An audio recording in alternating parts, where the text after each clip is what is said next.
Praise the lord, హల్లెలూయా. దేవుని నామానికి స్తోత్రాలు. మీ అందరికీ నా వందనాలు తెలియజేస్తున్నాను.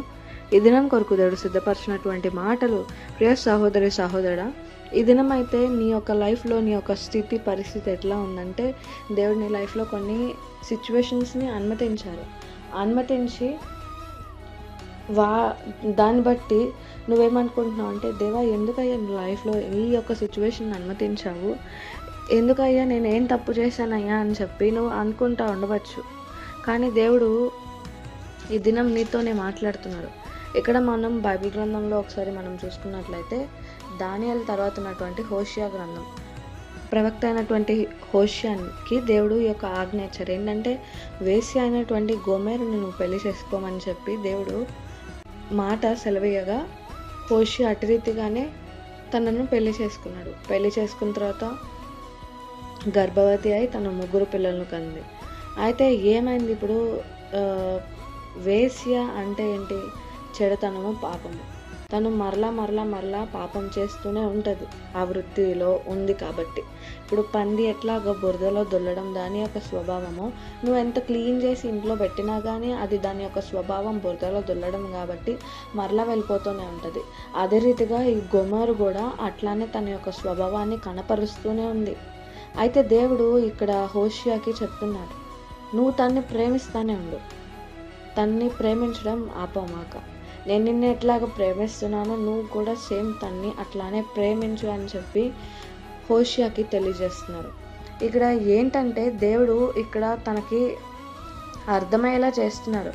ఎట్లా అంటే, ఇశ్రాయేలు ప్రజల్ని ఎంతగా దేవుడు ప్రేమిస్తున్నారంటే, వారు ఎంత తిరుగుబాటు చేసి ఎంత పాపం చేస్తున్నా దేవుడిని తను ఎన్ని కార్యాలు చేసినా కానీ ఆయన వైపు తిరగక ప్రతిసారి తిరుగుబాటు చేస్తూ వదిలేసి వెళ్ళిపోయినట్టు పాపం చేసేటువంటి వారుగా ఉంటున్నారు.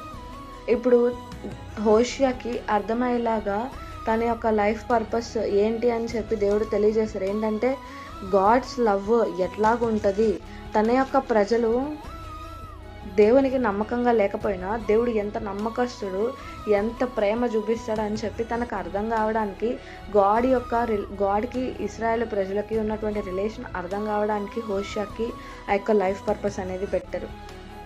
ఈ దినము ఇక్కడ హోషియాకి కూడా గాడ్స్ లవ్ బిట్వీన్ ఇశ్రాయేలు ప్రజలు అండ్ దేవుడికి మధ్యలో ఎట్లాగా ఆయన ప్రేమ ఎట్లా ఉంది, ఆ రిలేషన్ ఎట్లా ఉందని అర్థం కావడానికి హోషియాకి వెళ్ళి నువ్వు వేశ్యను పెళ్లి చేసుకోమని చెప్పారు.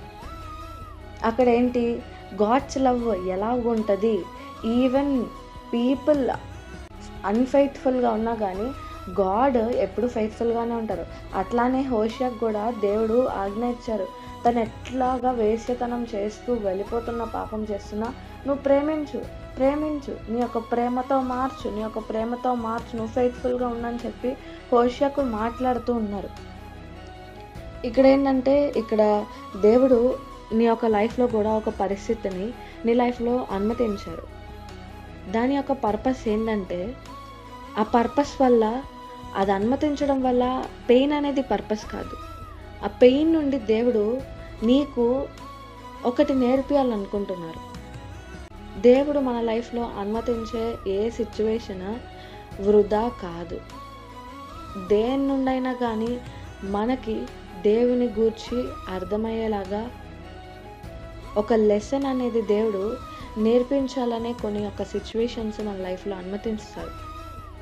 ఇప్పుడు ఒక ఎగ్జాంపుల్ మనం చూసుకున్నట్లయితే, అబ్రహాం విషయంలో మనం చూసుకుంటే వాగ్దానం 75 సంవత్సరాలకి చేశారు. బట్ 25 years ఎందుకు పట్టింది? ఎందుకనంటే ఆ యొక్క పీరియడ్లో తనకి ఒబీడియన్స్ నేర్పించారు, కంప్లీట్ విశ్వాసం ఎట్లా కలిగి ఉండాలని చెప్పి నేర్పించారు. ఇక్కడ మోషే లైఫ్లో కూడా మనం చూసుకున్నట్లయితే, ఇప్పుడు తన లైఫ్లో ఒక సిచ్యువేషన్ అనుమతించారు. ఏంటంటే, తన ఒక హంతకుడు ఉన్నాడు, 40 సంవత్సరాలుగా గొర్రెల కాపరిగా ఉన్నాడు. దేవుడు అనుమతిస్తే తప్ప మన లైఫ్లో జరగదు. కాబట్టి దేవుడు ప్రతి ఒక్కరి లైఫ్లో అనుమతిస్తూనే ఉన్నారు. మోషే లైఫ్లో కూడా ఆ యొక్క 40 years పీరియడ్ని అనుమతించి తనకేం నేర్పించారు? లీడర్షిప్ని, గొర్రెల కాపరిగా తను ఉంచి గొర్రెలను ఎట్లా కాయాలని చెప్పి దేవుని యొక్క పర్పస్కి తగినట్టు ఇక్కడ నేర్పిస్తూ ఉన్నారు. అదే రీతిగా ఇక్కడ దేవుడు తన యొక్క ప్రేమ ఎంత గొప్పదని చెప్పి ఆయన ఎట్లాగా ప్రూవ్ చేశారంటే సాక్రిఫైస్ చేసి ప్రూవ్ చేశారు.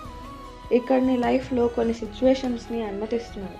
ఎట్లాగంటే నిన్ను ప్రేమించినటువంటి సిచ్యువేషన్స్, ఇప్పుడు హోషియాకి ఎట్లాగా వేసని పెళ్లి చేసుకోమన్నారో ఈ దినం మనం చూసుకున్నట్లయితే చాలామంది మ్యారేజెస్ లైఫ్లో ఎలా ఉంటుందంటే ఒక పర్సన్ ఎక్కువ లవ్ చేస్తూ ఉంటారు, ఇంకో పర్సన్ ఎక్కువ లవ్ చేయరు, ఎక్కువ చెడుతనంకి వెళ్ళిపోతూ ఉంటారు.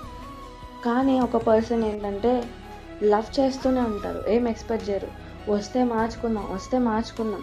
అక్కడ దేవుడు ఆ మ్యారేజ్ని నీ లైఫ్లో ఎందుకు అనుమతించారంటే గాడ్స్ యొక్క లవ్ నీకు తెలియడానికి.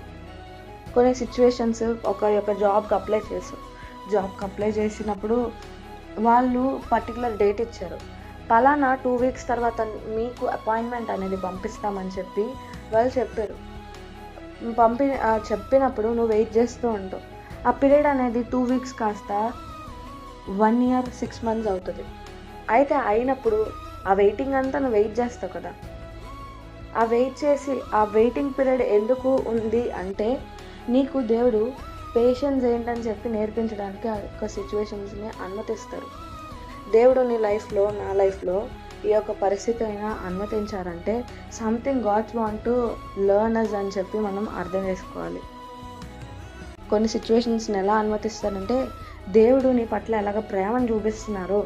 ఇప్పుడు హోషియాకి ఎట్లాగా గాడ్స్ లవ్ ఎట్లా ఉంటుంది, గాడ్స్ ఫెయిత్ఫుల్నెస్ ఎలా ఉంటుంది అని చెప్పి తనకి ఎలా అర్థమయ్యేలా చేశారో దేవుడు కూడా నీ లైఫ్లో ఏ పరిస్థితి అయినా అవ్వచ్చు, నువ్వు ఎదుర్కొనే పరిస్థితి, దాని నుండి దేవుడు తన యొక్క ప్రేమను నీకు ఎట్లా ఉంటుంది అని చెప్పి ఎంత ఫెయిత్ఫుల్గా ఉంటారని తెలియజేయడానికి దేవుడు ఆ సిచ్యువేషన్ అనుమతించారు.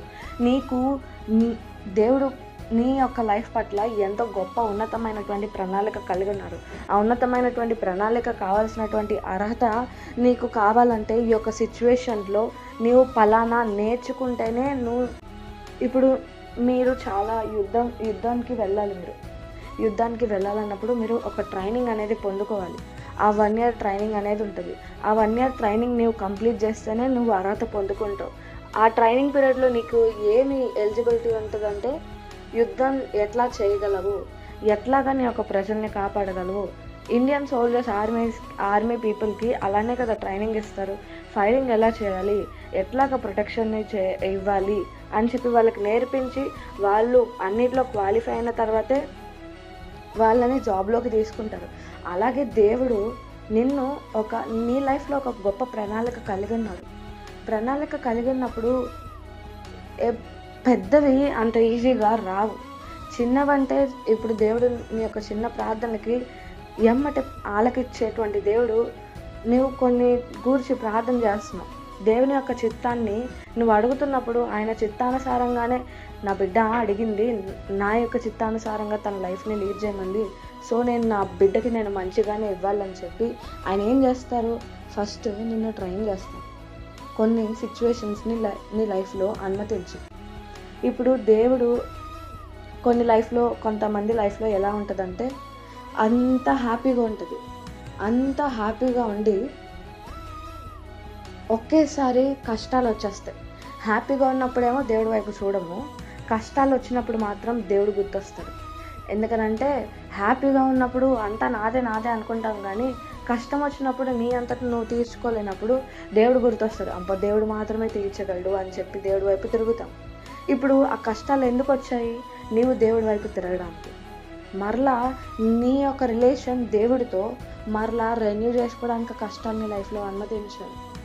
కొన్ని సిచ్యువేషన్స్లో చాలామంది ఎలా అనుకుంటారంటే మేము దేవుడిని నమ్ముకోనక ముందు వరకు మేము అంతా బాగానే ఉన్నాము, నమ్ముకున్న తర్వాత మాకు అన్ని కష్టాలే వస్తున్నాయి.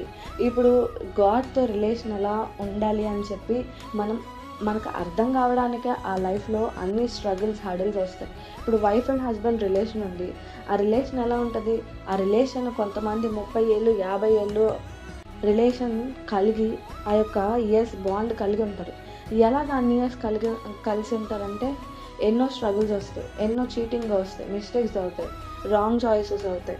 లవ్ అనేది అప్పుడప్పుడు ఫేడ్ అయిపోతూ ఉంటాయి, ఇంట్రెస్ట్ అనేది కోల్పోతూ ఉంటుంది.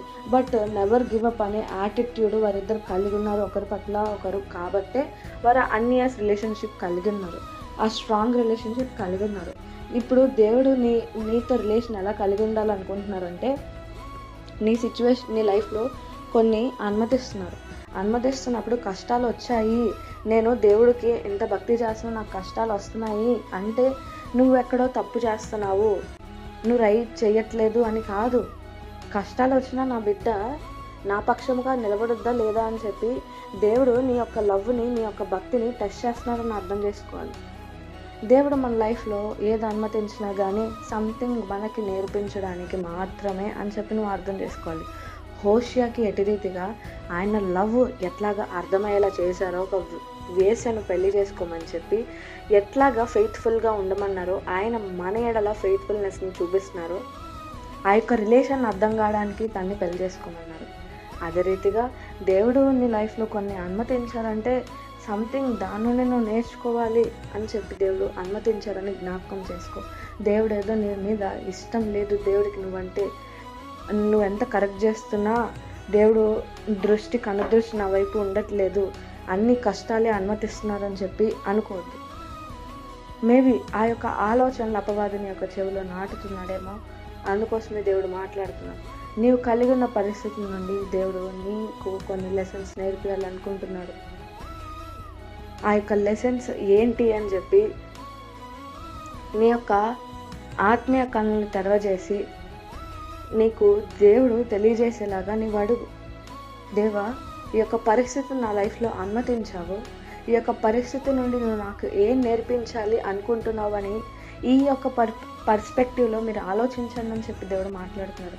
ఈ కృప దేవుడు మీకు దయచేయను గాక. ఆమేన్.